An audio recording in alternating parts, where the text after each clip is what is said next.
बिस्मिल्लाहिर्रहमानिर्रहीम। अस्सलाम वालेकुम। आई एम रिदा ज़हीर और मैं आपको सिखा रही हूँ English grammar and composition from basics. पिछली वीडियो में हमने डिस्कस किया था कि फ्रेज क्या होता है और इसकी कितनी टाइप्स होती हैं। इसको हमने बहुत डिटेल में डिस्कस किया था। मुझे उम्मीद है कि आपको समझ आ रही होगी। अगर आपको मेरे पढ़ाने का तरीका समझ नहीं आ रहा या आप इसमें कुछ तब्दीली चाहते हैं या चाहते हैं मज़ीद अच्छे तरीके से मैं आपको समझाऊँ, तो आप कमेंट्स में मुझे ज़रूर सजेस्ट करें ताकि मैं अपनी वीडियोस में मज़ीद कुछ चेंज ला सकूं। मेरा मकसद सिर्फ आपको इंग्लिश ग्रामर बेसिक्स कंपोजिशन जो है वो बहुत डिटेल में और बेसिक्स से समझाना है ताकि आपको हर चीज़ बहुत अच्छे तरीके से समझ आ जाए। अभी तक आपने मेरा चैनल सब्सक्राइब नहीं किया तो नीचे दिए हुए बटन पे क्लिक करें और मेरा चैनल सब्सक्राइब करें ताकि आपको आइंदा आने वाली वीडियोस जो हैं वो टाइम पर मिल सके। इस वीडियो में हम डिस्कस करेंगे क्लॉज क्या होता है और उसकी कितनी टाइप्स होती हैं। क्लॉज, जैसा कि मैं पहले आपको बता चुकी हूँ कि सबसे बेसिक चीज होती है इंग्लिश लैंग्वेज में वर्ड क्या होता है? अल्फाबेट्स का मीनिंगफुल अरेंजमेंट। ठीक है, कुछ अल्फाबेट्स को ऐसे मिलाना कि इनका कोई खास मतलब निकले, उसे हम कहते हैं वर्ड। वर्ड से बड़ा होता है फ्रेज होता है ग्रुप ऑफ वर्ड्स, क्लॉज भी होता है ग्रुप ऑफ वर्ड्स, सेंटेंस भी होता है ग्रुप ऑफ वर्ड्स, लेकिन इन सब का बेसिक स्ट्रक्चर थोड़ा थोड़ा फॉर्मूले में डिफरेंस है। फ्रेज छोटा होता है, क्लॉज उससे बड़ा होता है। फ्रेज हमने पिछली वीडियो में डिस्कस किया था। अगर किसी ने नहीं देखी है तो पहले आप मेरी पिछली वीडियो देखें ताकि आप फ्रेज के बारे में अच्छे से समझ सकें कि फ्रेज क्या होता है और हमें किस तरह से पहचान सकते हैं। आज हम डिस्कस करेंगे क्लॉज क्या होता है। ग्रुप ऑफ वर्ड्स, ये भी फ्रेज भी ग्रुप ऑफ वर्ड्स है, क्लॉज भी ग्रुप ऑफ वर्ड्स और सेंटेंस भी ग्रुप ऑफ वर्ड्स है, लेकिन सबका अपना एक स्ट्रक्चर, एक अपना फॉर्मूला है। Group of words which contain subject plus verb. Clause क्या होता है? ग्रुप ऑफ वर्ड्स जिसमें क्या हो, सब्जेक्ट होना जरूरी है, वर्ब को होना जरूरी है। ये चीजें मैं आपको पहले बता चुकी हूँ। सब्जेक्ट क्या होता है, वर्ब क्या होता है। सब्जेक्ट जो काम करता है और वर्ब जो काम किया जा रहा है उसको हम कहते हैं सब्जेक्ट प्लस वर्ब। ये क्या हमारे पास क्लॉज है। इसको हम सिंपल सेंटेंस भी कह सकते हैं। A sentence can have at least one clause, more than one clause. एक सेंटेंस में एक क्लॉज भी हो सकता है और एक से ज्यादा क्लॉजेस भी हो सकते हैं। क्लॉज का बेसिक रिक्वायरमेंट या बेसिक स्ट्रक्चर क्या है कि उसमें सब्जेक्ट भी होगा और वर्ब होगा। सब्जेक्ट प्लस वर्ब, उससे क्या बनेगा, क्लॉज। एग्जांपल है आई गो, मैं जाता हूं। आई यहाँ सब्जेक्ट है और गो वर्ब है। ये एक सिंपल सेंटेंस भी है, लेकिन अभी आप इसको एज अ क्लॉज देखें। आई गो, मैं जाता हूं। ही सिंग्स, वो गाता है। आई एम स्लीपिंग, मैं सो रहा हूं। अब यहाँ पे हेल्पिंग वर्ब भी मौजूद है, लेकिन हमने देखना यह है कि इसमें कम से कम सब्जेक्ट और वर्ब जरूर होना चाहिए। इसके अलावा एक दो वर्ड्स और मजीद इसमें ऐड हो सकते हैं, जैसे यहाँ पे हेल्पिंग वर्ब मौजूद है, लेकिन आई एम स्लीपिंग एक क्लॉज है। ये एक सिंपल सेंटेंस भी है और क्लॉज भी है। अब हर सेंटेंस में कम से कम एक क्लॉज का होना जरूरी है। कम से कम एक क्लॉज जरूर होता है। अगर सिंपल सेंटेंस है आई एम स्लीपिंग तो इसमें एक क्लॉज भी है, आई एम स्लीपिंग, तो ये एक क्लॉज है। कुछ ऐसे सेंटेंस भी हैं जिसमें एक से ज्यादा क्लॉजेस होते हैं। ऐसे सेंटेंसेस को कहते हैं कॉम्प्लेक्स सेंटेंसेस। पहले हम देखते हैं कि कॉम्प्लेक्स सेंटेंसेस होते कौन से हैं और उसमें दो तरह के क्लॉजेस को पहचानते हैं कि वो कहाँ होते हैं और किस तरह से होते हैं। Complex sentences contain more than one clause, उसमें एक से ज्यादा क्लॉज होते हैं। कुछ एग्जांपल्स डिस्कस करते हैं जिससे आपको जरा अच्छे से समझ आ जाएगी। आई वेटेड फॉर हिम, मैंने उसका इंतजार किया, बट ही डिडंट कम, लेकिन वो नहीं आया। अब ये एक सिंपल सेंटेंस है, ही डिडंट कम, और आई वेटेड फॉर हिम एक और सिंपल सेंटेंस है। इन दोनों को कंजंक्शन बट के थ्रू हमने जोड़ा हुआ है, तो ये हमारे पास क्या बन गया, कॉम्प्लेक्स सेंटेंस। पीछे जब हमने पार्ट्स ऑफ स्पीच पढ़े थे तो उसमें मैंने आपको कंजंक्शन का वर्क बताया था कि वो क्या होते हैं और कहाँ इस्तेमाल होते हैं। अब मैं ज्यादा डिटेल में नहीं जाऊंगी, सिंपली मैं आपको ये बता रही हूँ कि ये एक सिंपल सेंटेंस है, ये दूसरा सिंपल सेंटेंस है, उसको जोड़ा हुआ है कंजंक्शन के थ्रू। अब फर्स्ट सिंपल सेंटेंस में आई वेटेड एक क्लॉज है और ही डिडंट कम एक दूसरा फ्रेज है, सॉरी क्लॉज है। He called a doctor but he was not feeling well, because he was not feeling well. उसने डॉक्टर को बुलाया क्योंकि वो बेहतर महसूस नहीं कर रहा था। अब ही कॉल्ड अ डॉक्टर, ये एक क्लॉज है, और he was not feeling well ये एक दूसरा क्लॉज है, क्योंकि वो बेहतर महसूस नहीं कर रहा था। अब ये कॉम्प्लेक्स सेंटेंसेस हैं और इसमें एक से ज्यादा क्लॉजेस मौजूद हैं। अब हम देखते हैं कि क्लॉजेस की कितनी टाइप्स होती हैं ताकि मजीद आपको अच्छे से ये चीजें समझ आ सके। एक होता है इंडिपेंडेंट क्लॉज, या मेन क्लॉज, दूसरा होता है डिपेंडेंट क्लॉज और सबऑर्डिनेट क्लॉज। नीचे 2 एग्जांपल्स हैं, आप जरा इसको समझें ताकि आपको समझ आए कि इंडिपेंडेंट क्लॉज कौन सा है और डिपेंडेंट क्लॉज कौन सा है। I waited for him but he didn't come. मैंने पीछे आपको बताया कि ये एक कॉम्प्लेक्स सेंटेंस है जिसमें एक से ज्यादा क्लॉजेस मौजूद है। अब जब सिंपल सेंटेंस होगा तो उसमें तो एक ही क्लॉज है और वो होगी इंडिपेंडेंट क्लॉज, लेकिन अगर कॉम्प्लेक्स सेंटेंस है जैसे कि ये लिखा गया है तो इसमें एक से ज्यादा क्लॉजेस है। अब इनकी डिफरेंट टाइप्स हैं। आई वेटेड फॉर हिम ये सिंपल सेंटेंस है, इसके जो स्टार्ट में क्लॉज है उसे हम कहते हैं independent clause. But he didn't come, लेकिन वो नहीं आया। यहाँ पर ही डिडंट कम जो क्या है सब ऑर्डिनेट क्लॉज है या डिपेंडेंट क्लॉज है जो किस पे डिपेंड कर रही है, फर्स्ट सेंटेंस पे। आई मेट अ फ्रेंड, मैं एक दोस्त को मिला, हु हेल्प्ड मी अलॉट, जिसने मेरी बहुत मदद की। आई मेट अ फ्रेंड ये क्या है, इंडिपेंडेंट क्लॉज है। और जब कंजंक्शन के बाद वाला सेंटेंस होता है उसके अंदर जो क्लॉज होता है उसे हम कहते हैं सब ऑर्डिनेट क्लॉज। मुझे उम्मीद है आपको ये बहुत अच्छे से क्लियरली समझ आ गया होगा कि मेन क्लॉज और सब ऑर्डिनेट क्लॉज में क्या फर्क है। मेन क्लॉज की एक ही टाइप, ये मेन क्लॉज सिंपल है, इसकी मजीद कोई टाइप्स नहीं है, लेकिन सब ऑर्डिनेट की मजीद 3 टाइप्स हैं, उनको हम थोड़ा थोड़ा डिस्कस कर लेते हैं ताकि आपको पता लग जाए कि सब ऑर्डिनेट क्लॉज होता क्या है एक्चुअली। सबसे पहली इसकी जो टाइप है उसे हम कहते हैं नाउन क्लॉज। इसकी नेम से ही शो हो रहा है, ऐसी क्लॉज जो कि एज अ नाउन एक सेंटेंस में एक्ट करती है, that acts as a noun in a sentence, जो एक सेंटेंस में एज अ नाउन शो होती है, ये एक्ट करती है। कैसे? यूजुअली स्टार्ट्स, आमतौर पर ऐसा क्लॉज कहाँ से शुरू होता है, what ever, that, who, home, etc, इस तरह के जो वर्ड्स होते हैं उनके साथ जो शुरू होने वाले क्लॉजेज होते हैं उन्हें हम कहते हैं noun clause. Whatever we study increases our knowledge.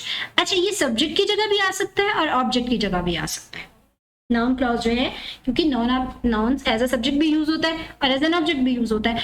तो जो क्लॉज होता है नाउन क्लॉज, वो एंड पे भी आ सकता है सेंटेंस के एज अ सब्जेक्ट, और वो स्टार्ट में भी आ सकता है सेंटेंस के एज एन सब्जेक्ट। ठीक है, अब वट एवर वी स्टडी, अब मैंने क्या बताया था कहाँ से शुरू होते हैं, ऐसे वर्ड से जिसमें वट एवर आ जाए, हु आ जाए, होम आ जाए, इस तरह के वर्ड्स आ जाए। वट एवर वी स्टडी, जो भी हम पढ़ते हैं, इंक्रीजेज आर नॉलेज, उससे हमारे इल्म में इजाफा होता है या वो हमारे इल्म में इजाफा करता है। अब वट एवर वी स्टडी ये क्या है, नाउन क्लॉज, ये नाउन के तौर पर काम कर रहा है कि हम जो भी पढ़ते हैं वो हमारे इल्म में इजाफा करता है। दूसरी एग्जाम्पल है, now I realized what you had said, अब मुझे समझ आई या मुझे अंदाजा हुआ व्हाट यू हैड सेड, जो तुमने कहा था। अब यहाँ पे ये एज एन ऑब्जेक्ट काम करे, है नाउन लेकिन ऑब्जेक्ट की जगह है, एज एन नाउन काम करे। व्हाट यू हैड सेड, जो तुमने कहा था, ये किससे शुरू हो रहा है, व्हाट से, यू हैड सेड, ये कौन सा क्लॉज हो गया, नाउन क्लॉज हो गया। नेक्स्ट टाइप है इसकी एडजेक्टिव क्लॉज। एडजेक्टिव, अच्छा सबसे पहले तो आपको इनको समझने के लिए नाउन, एडजेक्टिव, इन वर्ड्स का समझना जरूरी है, और इनको समझने के लिए आपको मेरे पार्ट्स ऑफ स्पीच वाली वीडियो जो है उसको समझना और सुनना जरूरी है। अगर आपने नहीं सुनी तो काइंडली उसको भी सुने ताकि इनका जो डिफाइन कर रही हूँ वो आपको अच्छे तरीके से समझ आ सके। एडजेक्टिव मैंने पार्ट्स ऑफ स्पीच वाली वीडियो में डिस्कस किया था कि एडजेक्टिव क्या होता है, जो किसी नाउन या प्रोनाउन को मॉडिफाई करता है। मॉडिफाई का क्या मतलब होता है कि नाउन या प्रोनाउन की खूबी, खामी, अच्छाई, बुराई को बयान करता है। ऐसा क्लॉज, अब ऐसा क्लॉज जो एज एन एडजेक्टिव काम करे, इसका क्या मतलब हुआ, that acts as an adjective in sentence, इसका क्या मतलब है, एडजेक्टिव क्या करता है, किसी नाउन या प्रोनाउन की खूबी या खामी। तो ऐसा ग्रुप ऑफ वर्ड सेंटेंस में जो किसी नाउन से रिलेटेड हो, जो किसी नाउन के बारे में कुछ बता रहा हो, उसे हम कहेंगे adjective clause.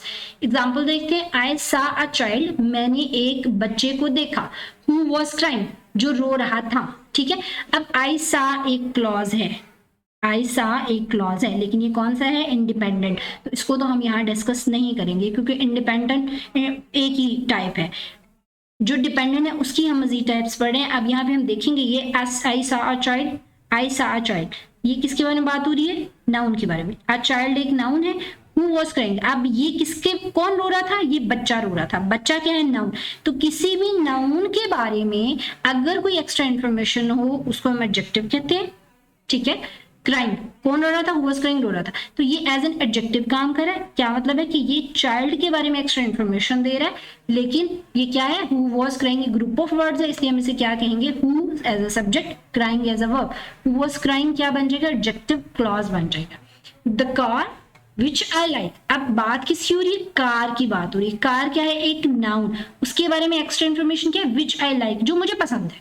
Consumes less fuel, कम ऑयल खर्च करती है, कम तेल खर्च करती है। तो विच आई लाइक किसके बारे में बात हो रही है, कार के बारे में बात हो रही है कि जो मुझे पसंद है। ये किसके बारे में एक्स्ट्रा इन्फॉर्मेशन है, कार के बारे में, इसलिए ये किस तरह से बिहेव करे, एज एन एडजेक्टिव क्लॉज। मेरा ख्याल है बहुत अच्छे से ये चीज आपको समझ आ गई होगी। अब हम नेक्स्ट टाइप की तरफ जाते हैं जो कि है एडवर्ब क्लॉज। अब एडवर्ब के बारे में भी मैं पहले आपको बता चुकी हूं, जो दूसरे पार्ट्स ऑफ स्पीच को मॉडिफाई करता है, that acts as an adjective in sentence. ये किसकी बात हो रही है, एडवर्ब क्लॉज की। एडवर्ब क्लॉज ऐसा क्लॉज जो कि सेंटेंस में एज एन एडजेक्टिव बिहेव करता है। अब देखते हैं एडजेक्टिव क्या होता है, modifies other parts of speech like verb, दूसरे पार्ट्स ऑफ स्पीच। लेकिन जैसे मैंने पहले बताया था, नाउन और प्रोनाउन के अलावा बाकी तमाम पार्ट्स ऑफ स्पीच को जो मॉडिफाई करता है उसे हम कहते हैं एडवर्ब। ठीक हो गया, modifies other parts of speech like verb, verb, adverb. आप कह ले उनको मॉडिफाई करें, उसे हम क्या कहेंगे, एडवर्ब हो गया। ये तो मैंने एडवर्ब के बारे में बताया आपको। अब हम आगे देखते हैं, यूजुअली यूजेस सबऑर्डिनेट कंजंक्शंस।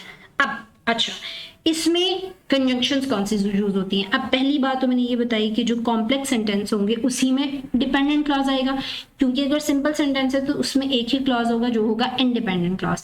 तो डिपेंडेंट क्लॉज कहाँ आएगा, जहां पर कॉम्प्लेक्स सेंटेंस होगा, दो सिंपल सेंटेंसेस को जोड़ा गया होगा। तो जब दो सेंटेंस को जोड़ते हैं तो उसके दरमियान में कोई कंजंक्शन आता है। यहाँ पे चार किस्म की कंजंक्शन जो है वो यहाँ आ सकते हैं। एक टाइम से रिलेटेड कंजंक्शन आ सकता है। सबऑर्डिनेट कंजंक्शन कौन से होते हैं, जो टाइम से रिलेटेड हो सकते हैं, लाइक व्हेन, कब, व्हेनेवर, जब भी, सिंस, तब से, टिल, तब तक। ये क्या है, एक टाइम को डिफाइन करें। ये इनफ नहीं है, ये और भी हो सकते हैं। वो कंजंक्शंस जो किसी टाइम से रिलेटेड होते हैं ये यूज हो सकते हैं। कॉज एंड इफेक्ट जो वजह को बयान करते हैं, because, since, as long as, contrast, although, even, while। ठीक है, कंट्रास्ट क्या होता है, जब दो चीजों का कंपैरिजन हो रहा होता है। Condition, if, unless, while। भी थोड़ा सा आपको कंफ्यूज करेंगे, मैं इन सारे वर्ड्स को मिलाकर एक एक एग्जांपल आपके साथ डिस्कस करती हूँ, फिर आपको ये ज्यादा आसानी से समझ आ जाएगा कि ये कहाँ इस्तेमाल होते हैं और ये किस तरह से इस्तेमाल होते हैं। अच्छा, पहले एग्जाम्पल हम देखते हैं, call me when you need my help. मुझे फोन करना जब तुम्हें मेरी मदद की जरूरत हो। अब व्हेन क्या मैंने बताया था, टाइम से रिलेटेड कंजंक्शन है। किससे रिलेटेड है, when you need my help, जब तुम्हें मेरी जरूरत हो। अब पहले तो मैं आपको समझा देती हूँ एडवर्ब के लिहाज से। When you need my help, किसकी बात हो रही है, हेल्प की बात हो रही है। किसको डिफाइन कर रहा है, ये हेल्प हो, हेल्प की जरूरत हो, मदद की जरूरत हो। तो बात किसके बारे में हो रही है, वर्ब के बारे में हो रही है। तो ये एक एडवर्ब क्लॉज हो गया। अब व्हेन का क्या मतलब है, टाइम। व्हेन का क्या मतलब है, किससे रिलेटेड है, कौन सी कंजंक्शन है, टाइम से रिलेटेड कंजंक्शन है। तो हम क्या कहेंगे, when you need my help. तो ये क्या हो गया, एडवर्ब क्लॉज हो गया।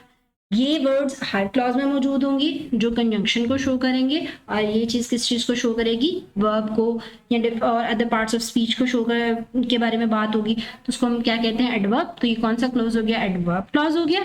और व्हेन किस चीज को शो कर रहा है, time. Unless you avoid sugar, you can't lose weight। जब तक तुम चीनी से परहेज नहीं करोगे तुम अपना वेट कम नहीं कर सकते। ठीक है, अब ये कौन सा है, कंडीशन कंजंक्शन है। कौन सा है, कंडीशनल कंजंक्शन। अनलेस, जब तक, अनलेस जब तक, ये कंडीशन है। अगर तुम शुगर से अवॉइड नहीं करोगे तुम अपना वेट कम नहीं कर सकते हो, सिंपल। अब यू अवॉइड शुगर, ये किसके बारे में बात हो रही है, वेट लॉस के बारे में। Weight loss, loss of weight के बारे में। ये क्या है, वर्ब। तो ये क्या हो गया, एडवर्ब क्लॉज हो गया। और इसमें कौन सी कंजंक्शन यूज हो रही है, कंडीशनल कंजंक्शन यूज हो रही है। थर्ड एग्जांपल है, I worked in a factory. मैंने एक फैक्ट्री में काम किया, while I was in London, जब मैं लंदन में था। अब आई वाज इन लंदन, ये किसके बारे में था, जब वो काम कर रहा था। काम कहाँ कर रहा था, उसने काम किया जब वो लंदन में था। ये हो गया एडवर्ब क्लॉज हो गया। और इसमें कौन सा यूज हो रहा है कंजंक्शन, कंट्रास्ट क्लॉज। कौन सा हो गया, ये एडवर्ब क्लॉज। और इसमें कंजंक्शन कौन सा यूज हो रहा है, कंट्रास्ट कंजंक्शन यूज हो रहा है। वो टाइप है, you live a happy life as long as you think positively. तुम एक खुशगवार जिंदगी बसर करोगे जब तक, एज लॉन्ग एज, जब तक, यू थिंक पॉजिटिवली, तुम मुस्बत सोचोगे। अब ये कंडीशन लग गई, अगर तुम इस पर सोचोगे तो तुम अच्छी लाइफ या खुशगवार जिंदगी गुजारोगे, अगर तुम मंफी सोचोगे तो तुम अच्छी जिंदगी नहीं गुजारोगे, तुम परेशानियों में रहोगे। अब ये कंडीशन है, इसको हम क्या कहेंगे, cause and effect. Cause and effect, cause क्या है, पॉजिटिव सोच रहे हो इसलिए आप क्या हो, इफेक्ट क्या है, हैप्पी। एज लॉन्ग एज इसमें क्या है, कॉज एंड इफेक्ट कंजंक्शन है। एज यू थिंक, आप थिंक किसके बारे में बात हो रही है, सोचने के बारे में बात हो रही है, पॉजिटिवली, पॉजिटिव को मॉडिफाई करें, इसलिए कौन सा एडवर्ब है, क्लॉज, एडवर्ब क्लॉज हो गया।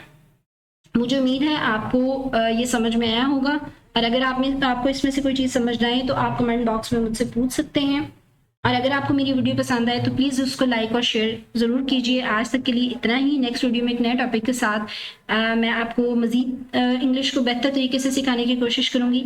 अल्लाह हाफिज़।